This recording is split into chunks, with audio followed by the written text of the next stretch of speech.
આપણે જીવામૃત કઈ રીતે બનાવવું એ મેન આધાર ખેડૂતોનો ખેતીનો પ્રાકૃતિક ખેતીનો મેન આધાર જીવામૃત છે.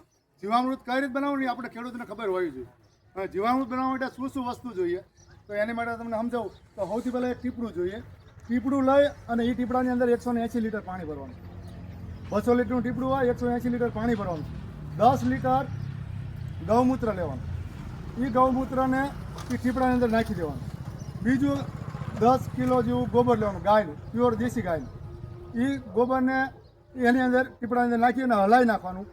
બીજું એની જીવામૃત માટે એક જોઈએ અવાવરું જગ્યાની માટી, કે જ્યાં કણે દવાનો કંઈ છંટકાવ ન થયો હોય, અવાવરું જગ્યા હોય એ જગ્યાની માટી કિલો 2 કિલો 2 ખોબા જેવી લઈને એમાં નાખવાની. એની અંદર બેક્ટેરિયા આવે લાખોની સંખ્યામાં.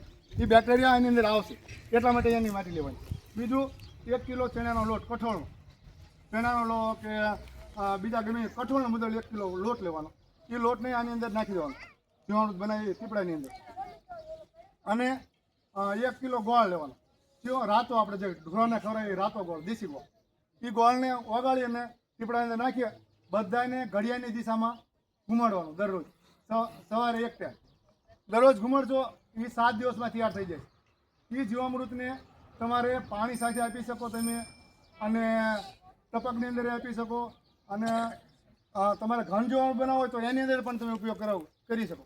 ઘન જીવામૃત બનાવવા માટે જીવામૃતમાંથી જ ઘન જીવામૃત બને છે. ઘન જીવામૃત બનાવવું હોય તો શું કરવાનું? પ્રથમ એક મોટો ખાડો કરવાનો 2 ફૂટનો. એની અંદર તમારે તાડપત્રી લઈ લેવાની. તાડપત્રી લઈ એની અંદર પાથરી દેવાની.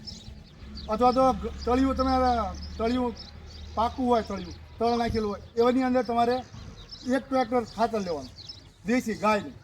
એ ટ્રેક્ટર ખાતરની અંદર એનો આ રીતે આમ બેડ બનાવી નાખવાનો. જો આ બેડ રહ્યો ને આ રીતે આમ બેડ બનાવવાનો. બેડ બનાવી એની અંદર 1-1 ફૂટના અંતરે કાણા પાડી દેવાના. હવે કાણા પાડી દેવાના. કાણા પાડી ફૂટની અંતરે, અને પછી એની અંદર આ જીવામૃત નાખી દેવાનું 1 ટીપડું. આ 1 ટીપડું હલાયેલું જીવામૃત નાખી દેશો તમે, અને દર 15 દિવસે એ 7 દિવસે ફરીથી ખાપ મારી 15 દિવસે તમારે ઘન જીવામૃત તૈયાર થઈ જશે. આ જે જીવામૃત બનશે એ 1 ટ્રેક્ટર તમે ખાતર હશે તમારી પાસે, એ 5 ટ્રેક્ટર ખાતર બરોબરી હશે તમારે. તમારે થોડુંક જ નાખવાનું રહેશે. આ સાહાની અંદર પૂરી દેવાનું, અને એ નાખશો એટલે તમારે ડીએપી યુરિયા કંઈ નાખવાની જરૂર પડશે નહીં.